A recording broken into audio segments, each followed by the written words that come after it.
बिस्मिल्लाहिर्रहमानिर्रहीम। अस्सलाम वालेकुम स्टूडेंट्स। जी स्टूडेंट्स, कैसे हैं सब? उम्मीद करता हूँ सब ठीक ठाक होंगे। MTH 623 की फ़ाइनल टर्म लेक्चर सीरीज़ में इस वीडियो में हम लेक्चर 83, 84 और 85 को कवर करेंगे। तो चलें स्टार्ट करते हैं। 83 में हम पढ़ेंगे रिमान टेंसर्स के बारे में और इसकी डेरिवेशन देखेंगे और इसका सिंबल देखेंगे। इससे पहले हमने क्रिस्टोफल सिंबल देखा। क्रिस्टोफल सिंबल की दो काइंड हमने देखी, फर्स्ट काइंड और सेकंड काइंड। फर्स्ट काइंड में आई जे के वगैरह देखा। सेकंड काइंड में हमने इंडेक्स ऊपर था एक और नीचे दो इंडेक्स थे, ये हमने सिंबल देखे। इसी से हम अब ड्राइव करेंगे Riemann tensors. Riemann tensors basically जब कोवेरिएंट वेक्टर को 2 टाइम लिया जाए, यानी वी आई वेक्टर है, इसका कोवेरिएंट डेरिवेशन ले रहे हैं, फिर कोवेरिएंट ले रहे हैं, तो जब 2 टाइम कोवेरिएंट डेरिवेशन लिया जाए तो जो आपका रिजल्ट आएगा वो रिमान टेंसर में आएगा। पहले हम देख लेते हैं रिमान टेंसर को डिनोट किस तरह करते हैं। तो क्रिस्टोफल सिंबल में हमने देखा था 3 इंडेक्स थे। अब ये जो आर है आई जे के वाला, इसको हम रिमान टेंसर का नाम देते हैं, यानी आर आई जे और के, इसको हम नाम देते हैं किसका? रिमान टेंसर्स का। इसमें कितने इंडेक्स इन्वॉल्व हो रहे हैं? 4 इंडेक्स इन्वॉल्व हो रहे हैं। इससे पहले हमने देखा था वो जो क्रिस्टोफल सिंबल था उसमें 3 इंडेक्स इन्वॉल्व हो रहे थे। ठीक है, सिंपल इज दैट कि ये आपका रिमान टेंसर्स का सिंबल है। क्लियर हो गया? अब इसको हम प्रूव करते हैं। प्रूव करने से पहले मैं आपको एक लॉ बता दूं कोवेरिएंट डिफरेंशिएशन का। इससे पहले मैंने पढ़ा हुआ है कि V I comma J semicolon J, ये जो सेमीकोलन है ये कोवेरिएंट वेक्टर को शो कर रहा है। ये किसके इक्वल होता है? वी आई कॉमा अब आ जाएगा, यानी पार्शियल ओवर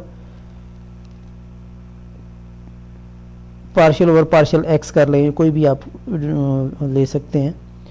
तो वी आई कमा जे माइनस, अगर यहाँ पर कोवेरिएंट है यानी नीचे इंडेक्स है तो माइनस आ जाता है, अगर ऊपर है तो प्लस आ जाता है, ये आपने पढ़ा हुआ है। ठीक है, और जो यहाँ पर इंडेक्स होते हैं जे, ये क्रिस्टोफल सिंबल गैमा के साथ आ जाते हैं। ठीक है, और साथ में एक टर्म टी भी हम साथ इन्वॉल्व करते हैं, तो यहाँ पर टी इंडेक्स है, ऊपर साथ में टी आ जाएगा। ये हमने पीछे पढ़ा हुआ था। तो इसी को एक्सटेंड करते हुए अगर कोवेरिएंट यानी जैसे आई जे था, इसका फिर से कोवेरिएंट लिया जाए तो तब क्या सिचुएशन बनेगी वो हम देखते हैं। इसको हम इस तरह भी नोट कर लेते हैं और हम ये देखेंगे कि क्या इनका ऑर्डर चेंज करें, जे के या के जे करें, क्या ये बराबर होते हैं कि नहीं होते, ये भी हम देखेंगे। चलें जी, देखते हैं by definition of covariant derivation, यानी आई जे के का अब हम क्या कर रहे हैं। ये हमने पीछे पढ़ा हुआ है इसी लॉ के मुताबिक कि पार्शियल और पार्शियल एक्स के, इसको हम सिंपली वी आई कोमा जे और सेमीकोलन और कोमा के भी कर सकते हैं, लिख सकते हैं। ठीक है, ये 2 तरीक़ेकार है इसको लिखने के। इस तरह लिख लें पार्शियल के साथ या इस तरह लिख लें, एक ही बात है। अच्छा, अब ये फार्मूला मैं आपको बनाने का ट्रिक बता देता हूँ। अब इसमें देखिएगा, जैसे आपने इससे पहले ये पढ़ा था 3 इंडेक्स वाले में फार्मूला पढ़ा था कि क्या होता है, तो इसी तरह इसमें भी 3 इंडेक्स ही इन्वॉल्व हो रहे हैं, ऑल दो वो दोनों कोवेरिएंट डिफरेंशिएशन के हो रहे हैं, अलग अलग हो रहे हैं, लेकिन हो 3 ही रहे हैं। तो इसको बनाने का तरीक़ेकार क्या है? पहले तो आप वैसे ही लिखेंगे, यानी वी आई सेमीकोलन जे और कॉमा के। ठीक है, ये तो आप पहले टर्म वैसे ही लिखेंगे, पार्शियल में आ जाएगी ये वाली। ठीक है, फिर अब अगर नीचे इंडेक्स हो तो 2 दफ़ा आप क्या लगाते हैं? क्रिस्टोफल सिंबल लगाते हैं माइनस में, ये आपको याद है। ठीक है, ये लेकिन अगर प्लस ऊपर हो और 2 नीचे हो तो प्लस और माइनस, अगर 2 ऊपर हो और 1 नीचे हो तो दोनों में प्लस आ जाता है। ये हमने पीछे सीखा था। ठीक है, तो ये तो हमने क्रिस्टोफर सिंबल लगा दिए। ये रीमान का मैं आपको फार्मूला बता रहा हूँ, याद रखने आपने, ठीक है जी। अच्छा, अब जो इंडेक्स इसके नीचे दिए होते हैं वही आपने, यानी किसके हिसाब से आप निकाल रहे हैं वो आप इसके नीचे लेके आते हैं, क्रिस्टोफर सिंबल के नीचे लेके आते हैं, ठीक है। यानी के हिसाब से निकाल रहे हैं तो यहाँ पर भी के आएगा, यहाँ पर भी के आएगा, और यहाँ पर आप आई लगा लें, यहाँ पर आप जे लगा लें, लेकिन के साथ ज़रूर आना चाहिए क्योंकि उसके रिस्पेक्ट हम डिफ्रेंशिएट कर रहे हैं, ठीक है जी। और साथ में जो टर्म आएगी वी, उसमें यहाँ पर भी वी आएगी, इसमें हम क्या लगाएंगे जी, ये लास्ट जो तीसरा इंडेक्स है ये आर हम यहाँ पर पुट करेंगे, तो यहाँ आर भी हम लगा देंगे वी के साथ, कॉमा जे लगा देंगे, ठीक है। इसमें आई लगा के कॉमा आर लगा देंगे, सेमीकोलन सारी, ठीक हो गया। अभी आपका इजीली सॉल्व हो जाएगा, ठीक है। अब इसके बाद जो आपने काम करना है, मज़ीद इसके फार्मूले यहाँ पर पुट कर देंगे, यानी वी आई कॉमा जे जो है इसके भी हम फार्मूले पुट कर देंगे। तो ये इनकी जगह इनके फार्मूले पुट किए, इसको इक्वेशन ए का नाम दे दिया। अब आई सॉरी जे को के साथ इंटरचेंज करेंगे तो जब ये आपकी इक्वेशन दूसरी बनेगी इसको हम बी का नाम दे देंगे, ठीक है। अब इन दोनों को सब्ट्रैक्ट कर देंगे, सब्ट्रैक्ट करने के बाद आपका जो फाइनल आंसर आएगा, ये मैं लंबी चौड़ी कैलकुलेशन नहीं कर रहा क्योंकि आप कर लेंगे, ये कितना मुश्किल नहीं है। ये पूरी जो इक्वेशन आ रही है यहाँ से, यानी ये वाली जो इक्वेशन है ये इसके बराबर आ रही है, इस सारे को क्या नाम दे दिया, आर एस आई जे के का नाम दे दिया, ठीक है, और वी एस का नाम दे दिया। क्लियर हो गया। तो यही जो है आर एस आई जे के ये इसके इक्वल है, यानी ये वाला जो सारा है ये आर आई जे के है, इसी को क्या नाम दे दिया, रीमान टेंसर का नाम दे दिया, ठीक हो गया जी। क्लियर हो गया। यानी आई जे के एल, इसी को हम क्या कहते हैं, रीमान का नाम देते हैं, या फिर रीमान क्रिस्टोफर टेंसर का नाम देते हैं। और इसको हम आई जे के एल, अगर तीनों इंडेक्स नीचे हैं तो इसको हम क्या नाम देंगे, फर्स्ट काइंड का, और इसको हम सेकंड काइंड का कहेंगे, रीमान टेंसर। अब फर्स्ट काइंड का सेकंड काइंड से हम निकालते हैं। इसमें पहले हमने देखा था क्रिस्टोफर सिंबल सेकंड काइंड का फर्स्ट से निकालते थे, लेकिन रीमान में उलट है। रीमान में हम क्या करेंगे, फर्स्ट काइंड का आपने गेट करना है तो उसको हम किससे अखज़ करेंगे, सेकंड काइंड वाले से अखज़ करेंगे, ठीक है जी। ये आपका कंप्लीट हो गया। अच्छा, अब अगर यहाँ पर ये रीमान इक्वेशन में अगर ये ज़ीरो हो जाए दोनों, तब आपका फार्मूला सिर्फ ये रह जाएगा, ठीक है। तो उस सूरत में ऑर्डर आप इसका चेंज करें, यानी रोटेट करें, आई जे के एल, आई के एल जे, या आई एल जे के, यानी इसको आप तीनों को रोटेट कर लें और तीनों को सम करें तो किसके बराबर आएगा, ज़ीरो के बराबर आएगा। ये याद रखना आपने, ठीक हो गया जी। यानी ये क्रिस्टोफर सिंबल क्या हो जाएंगे, वैनिश हो जाएंगे। तो इसको अब आप प्रूफ भी कर सकते हैं, तीनों की कीमतें लगाएं, तीनों की कीमतें लगाने के बाद इनको आप ऐड करेंगे तो ऐड करने से आंसर ज़ीरो आ जाएगा। नेक्स्ट लेक्चर नंबर 84 है, प्रॉपर्टीज़ है। प्रॉपर्टीज़ में इसमें हमने क्रिस्टोफर सिंबल में देखा था कि आपकी सिमेट्रिक प्रॉपर्टी हमने पढ़ी थी कि उसमें सिमेट्रिक प्रॉपर्टी पाई जाती है। तो इसमें भी कुछ इंडेक्स में लिमिटेड होके स्क्यू सिमेट्रिक प्रॉपर्टी पाई जाती है, यानी एल के एल है तो एल के अगर करेंगे तो ये माइनस में हो जाएगा। इसको हम प्रूफ भी कर सकते हैं, इसका फार्मूला लगा लें, पीछे हमने पढ़ा हुआ है।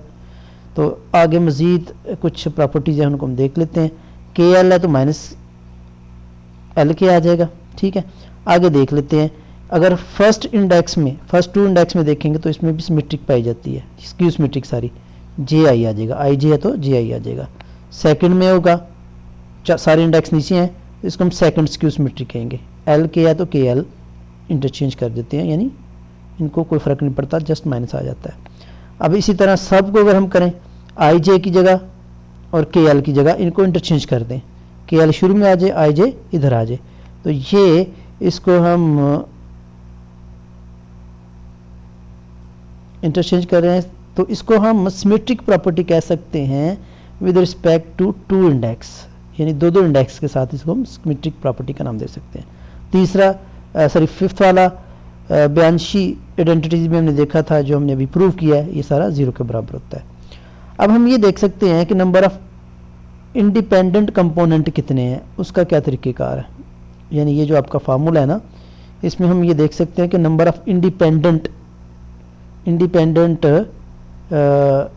कंपोनेंट कितने हैं। तो उसका देखिएगा, अगर तो ए बी ये दोनों एक जैसे हों, यानी 1 2 हो, 1 3 हो, 1 4 4 1 4 4, ये दोनों एक जैसे हों, तो नंबर ऑफ कंपोनेंट का फार्मूला आएगा n इंटू एन माइनस 1/2। ठीक है जी, ये आगे हम निकालना भी सीखेंगे। ठीक है, इसी तरह अगर टाइप बी टाइप का है, अगर ए बी ए सी, यानी ये पहला तो सेम हो, बाकी दो डिफरेंट हो, बी सी डिफरेंट हो, ये दोनों सेम हो, यानी 1 1 ये सेम हो, 2 3 1 1 3 4, तो उसका formula n into n minus 1 n minus 2/2 आ जाएगा। फिक्टोरियल नहीं, जस्ट 2 आ जाएगा। ठीक है, यानी 3nc 3 आ जाएगा। टाइप सी, इन तीसरी टाइप का, यानी चारों आपकी अगर डिफरेंट हों, ए बी सी डी, तो इस सूरत में आपका n into n minus 1 n minus 2 n minus 3 over कितना आएगा 4 फैक्टोरियल, 4 नहीं बल्कि 12 सिंपल आ जाएगा, 4 फैक्टोरियल नहीं सिंपल 12 आ जाएगा। ठीक है जी, तो ये इनको आपने याद रखना है। थ्योरम है जी, there are total of n square into N square minus 1/12 component of the Riemann tensor. ये टोटल जो है वो कितने होंगे, n स्क्वायर, इन तीनों टाइप को अगर हम ऐड करें तो टोटल कितने बनेंगे, n स्क्वायर माइनस 1/12, तो ये टोटल बनेंगे। इसका प्रूफ देख लेते हैं, n a में ये है, n b में इतने हैं, n c में इतने हैं, इन तीनों को हम ऐड करेंगे, ऐड करने के बाद आंसर आपका वो आ जाएगा। ठीक है जी, अब एक और करोलरी है, in a 2 dimensional space the only component of the Riemann tensor not identical 0 are, यानी वो 0 कौन से नहीं होंगे, 1 2 1 2, कब, जब दो आपके क्या हो, डायमेंशनल हो, 2 डायमेंशनल हो, यानी 2 वेरिएशंस हो, इज इक्वल टू क्या होगा 2 1 2 1 के, ये बराबर होगा, या फिर 1 2 2 1 माइनस में भी क्या होगा, बराबर होगा, यानी इस सूरत में ये ऐड करने से 0 नहीं आएंगे। ठीक है जी, आगे हम एक क्वेश्चन देख लेते हैं जी, कह रहा है list independent potential non zero component of R I J K L for n is equal to 5, यानी 5 वेरिएशन अब देनी है हमने 1 से लेकर 5 तक। तो आपने कंपोनेंट की तादाद बतानी है तीनों टाइप में, टाइप ए में, टाइप बी में, टाइप सी में। पहले तो ये दोनों आपको पता है ये बराबर होंगे, 1 2 हो सकता है, 1 2 2 1 3 3 1 4 4 1 5 5, या फिर अब 2 में वेरिएशन दे लें, 2 2 2 2 2 2, 3 में वेरिएशन देंगे 3 3 3 3 3 3, 4 में वेरिएशन देंगे 4 4, और बाद में जो आपके बच जाते हैं वो 7 लगाते हैं। ठीक है, तो इसमें देखिए कितने कंपोनेंट बने, 1 2 3 4 5 6 7 8 9 10। बी में अब देख लेते हैं, बी में क्या होंगे, दोनों सेम होंगे, यानी ये वाला सेम होगा, बाकी दोनों डिफरेंट होने चाहिए। तो पहले हम वेरिएशन 1 1 की देते हैं, 1 1 1 1 1 1 1 1, और बाकी डिफरेंट लगाएंगे। फिर हम वेरिएशन 2 2 की देंगे, बाकी डिफरेंट लगाएंगे। फिर वेरिएशन 3 3 की देंगे, बाकी डिफरेंट लगाएंगे। 4 4 की इसी तरह जितने भी बनेंगे वो हम निकाल लेंगे। टाइप सी में अब देख लेते हैं, टाइप सी में सारे डिफरेंट होने चाहिए, 1 2 3 1 2 3 4, इसकी भी आप कम्बिनेशन लेके साथ लगाएंगे तो टोटल काउंट करेंगे आपके वो 50 बन जाएंगे। लेक्चर नंबर 85 देख लेते हैं जी, compute the component of the Riemann tensors unit two spherical two sphere where D S square is equal to this D theta square plus sine square theta D phi square and the non zero Christoffel symbols are this, यानी इसमें Christoffel non zero Christoffel symbol दिए हुए हैं आपको, उनकी values दी हुई हैं। आपने क्या करना है, compute component of Riemann tensors, यानी रिमान टेंसर्स का आपको फार्मूला पता है, रिमान टेंसर्स का फार्मूला हमने पढ़ा हुआ है, R1 2 2 R2 1, यानी ये वाली चीज़ें ये हमने निकालनी है। ये क्यों फार्मूला हम लगा रहे हैं, यहाँ उसने खुद बोल दिया हुआ two sphere unit two sphere, यानी दो वेरिएशन आपने देनी है, तो इसलिए हमने ये दो वेरिएशन वाले लिए हैं। ठीक है जी, टू डायमेंशनल है। ठीक है, तो पहले हमने ये 1 2 निकाल लिया, इसका फार्मूला हम लगाएंगे।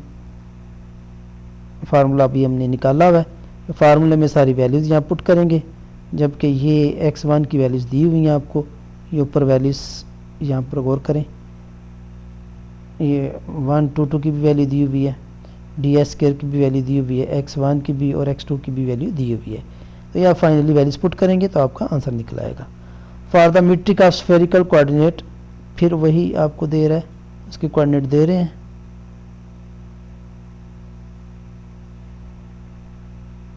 Calculate non zero component R I J K L if any. तो आर आई जे के हमने कंपोनेंट निकालने हैं, उनका फार्मूला हमें पता है टोटल क्या होता है, n स्क्वायर -1/12। तो यहाँ पर n जो है वो 3 है, क्योंकि 3 कंपोनेंट है ना आपके, 1 2 3। ठीक है, n स्क्वायर -1 करेंगे तो 3, टोटल कितने आ जाएंगे, 6 आ जाएंगे। These are 6 non zero component आपके बन जाएंगे। 1 2 2 यानी ए बी सी में आप वो निकाल लेंगे। ठीक है जी, और नॉन जीरो क्रिस्टोफर सिंबल भी निकाल लेंगे, और 1 2 2 करके उससे आप इनके क्रिस्टोफर सिंबल के फार्मूले आपको पता है, वैसे भी आपको स्फेरिकल में ये याद होने चाहिए। ठीक है, स्फेरिकल कोऑर्डिनेट में। ठीक है, स्फेरिकल कोऑर्डिनेट में ये फिक्स होते हैं, तो ये आपको याद होने चाहिए।